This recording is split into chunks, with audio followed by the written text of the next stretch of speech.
बात बता दूं, मनुष्य के अंदर कुछ प्रवृत्तियां होती हैं, मूल प्रवृत्तियां।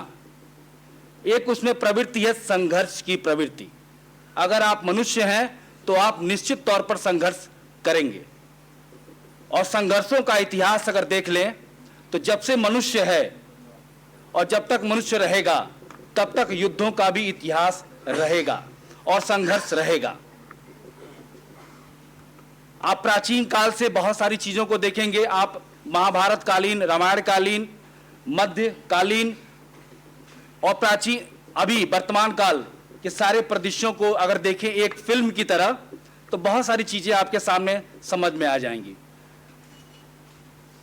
हमारी संस्कृति जो हमारा मूल है, हमारा संस्कार जो हमारा मूल है, सारे संघर्षों के केंद्र बिंदु में अगर देखा जाए तो इसी को नष्ट करने की बात चलती आई है कि हम किस तरह संस्कृति को, इनके संस्कारों को नष्ट करते हैं। क्योंकि भारत सिर्फ एक बार कह सकते हैं कि रामायण में श्री राम जी ने लंका पर आक्रमण किया था। इसके बाद से रामायण कालीन से लेकर आज तक भारत ने कभी किसी राष्ट्र पर हमला नहीं किया है। तो एक ये उदाहरण मिलता है हमारा कि हमने कभी किसी के ऊपर हमला नहीं किया। लेकिन इसके ठीक उल्टा अगर हम देखें तो सिकंदर से लगाए और आज तक भारत और ये पाकिस्तान और चीन की बातें आपके सामने आती हैं।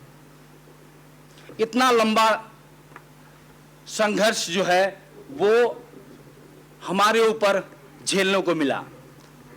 उसके लिए एक बहुत छोटी बात मैं कहूंगा कि मीठे फलों पर छुरियां नहीं चलती हैं, ये खट्टे फलों पर कभी छुरियां नहीं चलती हैं, हमेशा मीठे फलों पर ही छुरियां चलती हैं।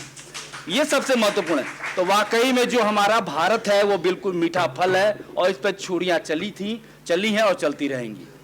लेकिन इसका ये अर्थ ये ना निकाला जाए कि हम कहीं से कमजोर हैं।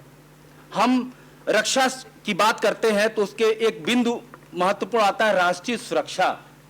राष्ट्रीय सुरक्षा में दो तरह की सुरक्षाएं आपके सामने उपस्थित रहती हैं। एक वायु सुरक्षा, बाहर के देशों से हमला। लेकिन आंतरिक सुरक्षा की बात अगर कर लें, आंतरिक सुरक्षा में वो सारी समस्याएं आएंगी आपके सामने जो आपको लगता है कि ये नहीं होना चाहिए। आप गिन लीजिए, भाषावाद, क्षेत्रवाद, नक्सलवाद, जातिवाद, आतंकवाद, ऐसे अशिक्षा, बेरोजगारी, गरीबी, ये सारी समस्याएं जो आपको लगता है कि नहीं होना चाहिए, वो सारी समस्याएं आंतरिक सुरक्षा को कहीं ना कहीं चोट पहुंचाती हैं। भाषा की बात आई कि हम भाषा में एक छोटा सा स्लिप मुझे मिला है। खैर, भाषा की बात करेंगे तो भाषा आपके सम्मुख आज किस दशा में है उसको जानने की आवश्यकता है। मैं विजयानंद सर का जिक्र करना चाहूंगा। आपकी दो बच्चियां हैं और दोनों भोजपुरी की बहुत अच्छी गीत गाती हैं। वाकई में इनका अगर देखा जाए YouTube चैनल पर भी हैं बच्चियां, मुझे बहुत अच्छा लगा इनके बच्चियों का गीत। तो बच्चों का संस्कार हम कहां से दे रहे हैं, ये सबसे महत्वपूर्ण है।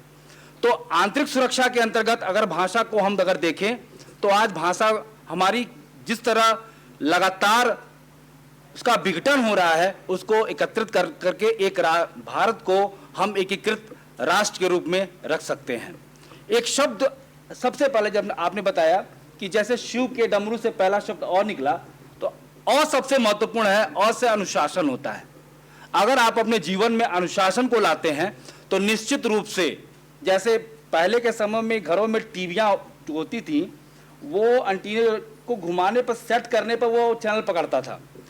तो वो अगर चैनल, जो अनुशासन का चैनल अगर आपने सही पकड़ लिया, तो मैं समझता हूं कि ये भाषा, हमारा संस्कार, हमारा परिवेश, सारी चीजें व्यवस्थित हो जाएंगी। बहुत बहुत धन्यवाद सर, आपने मुझे आमंत्रित किया। धन्यवाद।